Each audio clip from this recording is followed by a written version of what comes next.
येथे अजान उर्साची बाग आहे, त्याखाली विठ्ठलाचे मंदिर असून बाजूलाच ज्ञानेश्वरी मधील काही ओव्या संगमवरीत कोरलेल्या आहेत.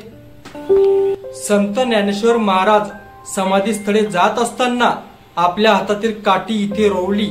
पुढे तिला पालवी फुटली आणि काळानुसार तिचे उर्शात रूपांतर झाले असं म्हणतात. या उर्शाखाली केलेला अभ्यास कायम लक्षात राहतो.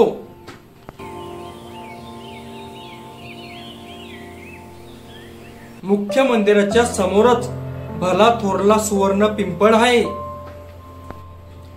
या वृक्षाबद्दलची आख्यायिका अशी प्रचलित आहे की ज्यावेळी इंद्रदेवाने अलंकापुरीत महायाग केला त्यावेळी देव कुबेराने हा वृक्ष स्थापन केला. या सुवर्ण पिंपळाला संत श्रेष्ठ ज्ञानेश्वरांच्या मातोश्रींनी 1.25 लाख प्रदक्षिणा घातल्या.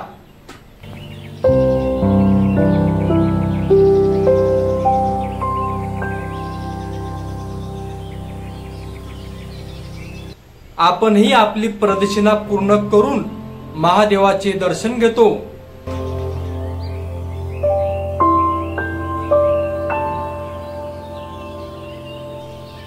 व्हिडिओ कसा वाटला हे कमेंट करून नक्की सांगा. व्हिडिओला लाईक शेअर सबस्क्राईब नक्की करा.